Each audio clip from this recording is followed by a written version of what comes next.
2023 Ford Everest. So, hindi ko na patatagalin pa. Let's start with the video. So, yung trim natin ngayon is Trend. Okay, so yan, pagkabukas ko ng pag double lock ko, double unlock, ayan yung daytime running lights, C-shape siya. And syempre, ganun din sa kabila. Bago na rin yung mga chrome design, itong grill, mesh grill dito. Yan, syempre gustong-gusto ng mga Pilipino na to. So, let's go into the interior. Tapos yung door handles natin, as we always talk about this one, is color match. Siyempre, ganun din yung side mirror housings. It's also the same. Alright, so dito naman yung keyless entry system. So, lock ko muna to. Yan, nag-auto lock siya kasi hindi ko pa nabubuksan yung pintuan. So, i-keep mo lang yung susi sa ating mga bulsa or sa purse. Then, hawak mo na yan, yung door handle, and it automatically unlocks the vehicle. Ito yung stepboard, and for easy access.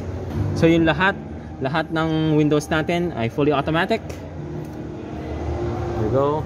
Central locking, power folding mirrors, window locks. Itong dalawang pindutan na ito yung selector para kung kaliwang side mirror ba or kanan. Tapos ito yung cursor na i-adjust mo. So, yun lang. Power seats. There you go. So, sakayin tayo. Dito naman sa loob, i-greet ko nila na 3-spoke steering wheel. Yan. So, binigyan tayo ng privilege na para i-start ito sa loob ng showroom. Thank you so much, Ford Philippines. So, tapak tayo sa preno. Engine start.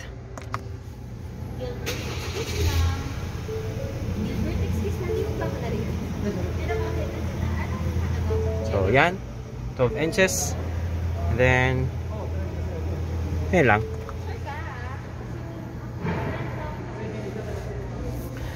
So, right. Lalagay natin siya sa accessories.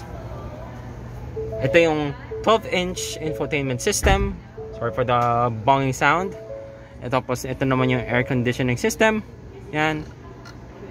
Tapos yan, yung thermostat. Parang laking iPad yun yung nababasa ko. Yan. Yan yung air conditioning. Tapos, close natin. Visual search. For the first time, ngayon lang ako makagamit nito. So, yan. Everything is set.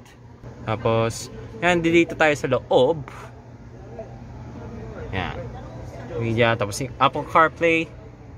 Mga iba't ibang features na magugustuhan ng mga millennials. Syempre. Yan.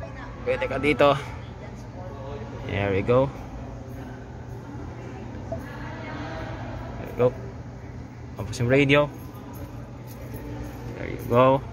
Yan. Iba't ibang radio stations. And then Android Auto. Ito yung air conditioning. Once again. Yan. Ito yung physical adjuster ng air conditioning vents. Tayo nga ito. So ito yung mga air louvers. Mesh grill din yung mga air louvers.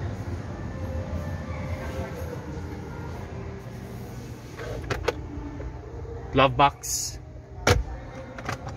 Additional storage. Taas. Tapos, ito yung mga ilaw. There you go. It's nice. Ayan yung small puddle lamps. Tapos dito rin. Additional storage dito sa taas. Perfect for sunglasses. And then, ito yung sa window visors. Yan. Ito yung windshield visors. Tapos yan, yung mga ilaw. There we go. Same here. Rear view mirror. Then, dito yung may sign dito ng passenger airbag. Ayan, ganun. And then, ito yung wireless charging. So, yeah. Ito yung hazards. So, this is the limited model. Ngayon lang namin na, Ngayon lang namin napansin since okay lang yun, bago lang naman kami dito sa unit ng Everest. So ito yung black leather seats, tapos may mga cup holders, additional storage sa baba, tapos electronic parking brake. Ito yung automatic transmission, 6-speed. Yan. May mga bit of a handles dito, gusto yung kumapit dyan. Okay, so there's one nice feature na napapansin ko dito sa Everest is ito yung grab handles. Ay, ito yung tama, ito yung grab handles sa loob para mabuksan mo. Normally kasi nandito siya nakapwesto, then parang naka-home trim, hihilahin mo. But this one, parang seamless Nice ergonomics on that one. Ford, well done. Headlight switches, front, tapos rear fog light switch. Tapos ito naman sa rear tailgate, tingnan natin. Alright, then click that one. Yeah. Tapos ito yung illumination, yung brightness, headlight bulb adjuster. Kumbaga, sabihin natin maglalagay tayo ng karga sa likod, tapos bibigat, tapos aangat yung natin, yung front nose natin. So, yun, this is really neat na kumbaga may adjust, may mga headlight bulbs ng inyong Everest. Okay, so cruise control, I know this is adaptive. Yan. Then ito, mga iba't ibang modes para syempre ma-operate nyo ito. Lagyan lang natin sa accessory mode. Yan, may graphic design. And then if I'm not mistaken, press OK. Okay, fuel to empty. Yan, it's nice. Yan, yung mga iba't ibang warnings. Yan, yun yung speed, tapos yung ito siguro yung time ng the time na ginamit mo to, liters for 100 kilometers. Yun lang. Fuel gauge, temperature gauge, this is really nice. Meron tayong individual display dito for both of them. Gear selector dito sa baba, as I repeat. And yeah, okay. Wiper blades dito sa likod. Yan, likod, kaharap pala. Sorry. And yeah, very nice feature. Tapos ito yung mga chargers pala. Sorry. Yan, parang volume lang na cellphone natin yung itsura niya. That's nice. Really modern looking. Okay, of course. Yeah, ubos tayo ng battery. Grab handles dito. Now may first airbag, second airbag, and we are not surprised na may airbag din dito sa seats. And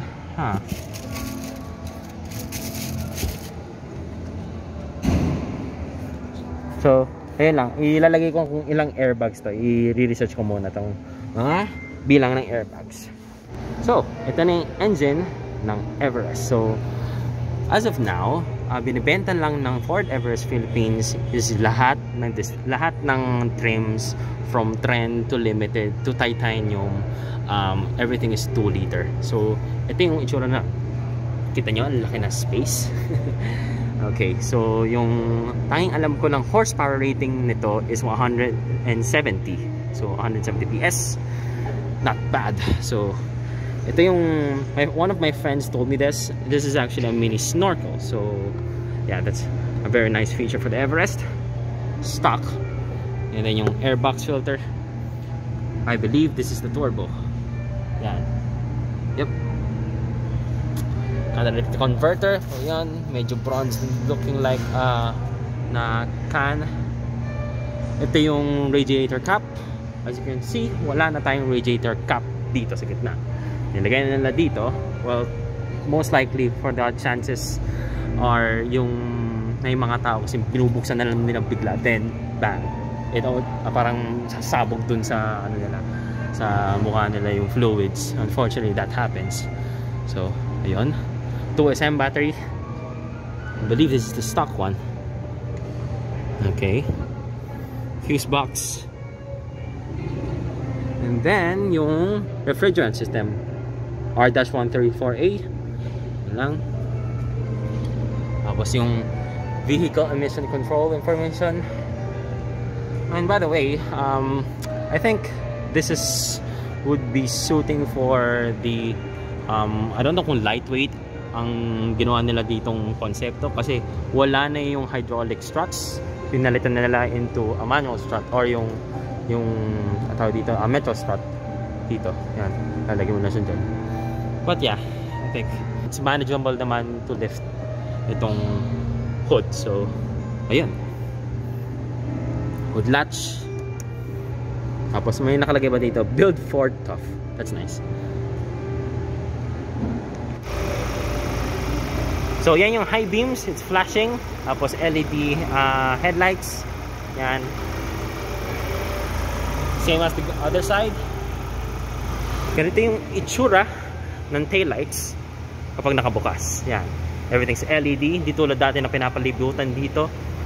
And ganun din dito sa taillights, papalibutin. Yan, yan yung halogen hazards. And then, syempre,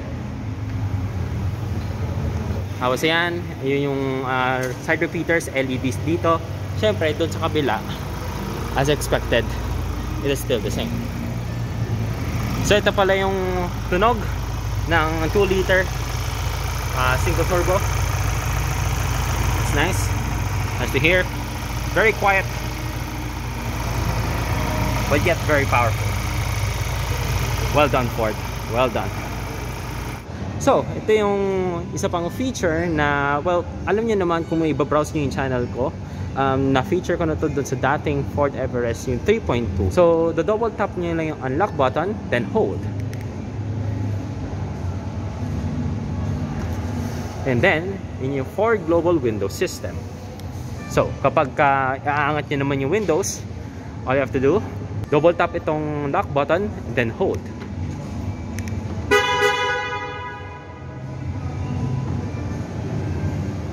There you are. Mag-horn siya ng twice just to indicate na dino-double tap niya yung inyong Ford Everest. So ito yung fuel tap. It's push button system.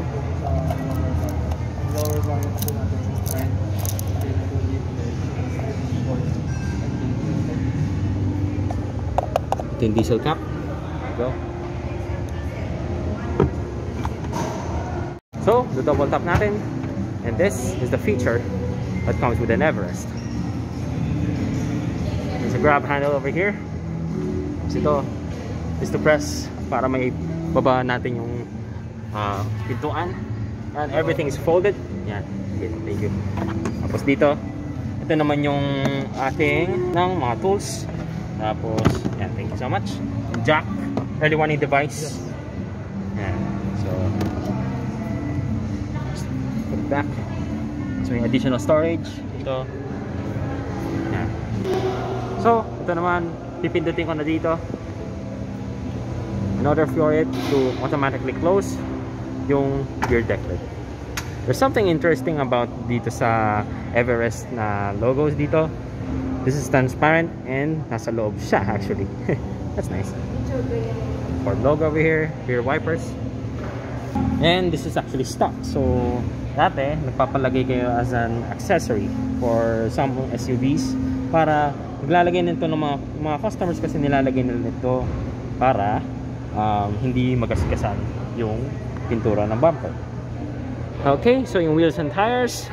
So meron tayong sukat ng 255 by 65 for the tires. Tapos yung wheels is 18 inches. So nakabalot siya ng Goodyear Wrangler series tires. So, ayan. 6 lug nut spec, and sa likod is actually disc brakes. Siyempre, punta naman natin yung front tires. Ganun din as expected, 255 by 65, tapos 18-inch yung wheels. Then ganun din, 6 lug nut spec yung wheels natin, and obviously front disc brakes. Siyempre, content natin yung aesthetics na sasakyan is yung turbo logo dito, hard plastic. Siyempre, ganun din dito sa kabila. So, LED rin pala yung mga ating fog lights. Here we go. Yung housing, napalibot siya ng chrome accents. Some sensors dito. Daming sensors eh. Isa pa, pangatlo, pang-apat na sensor. And then syempre yung design dito sa kabila. It's a really nice ballistic look talaga ng Everest. So, I almost forgot. Ito pala yung likod. There you go. Okay. As a height of 5'5", syempre, kasyang-kasya ako dito. Mga air louvers. There you go. And para malamig. Grab handles. Gusto ko lang sana magpasalamat dito kay Sir Gilbert. Maraming salamat sa iyo. Well, kung hindi na lang dahil sa kanya, hindi ito matutuloy itong mismong content na ito. So, yan. Kung kailangan nyo ng mga units, please mag-inquire kayo sa kanya. I-drop ko na lang din yung phone number. Tapos, ayan, may landline din. So, ayan. Kung may email address kayo, ito rin.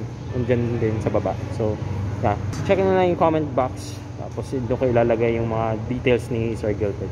So, thank you so much. So, yun lang yung magiging video for natin today. Ang 2023 Ford Everest Limited. So, yan lang.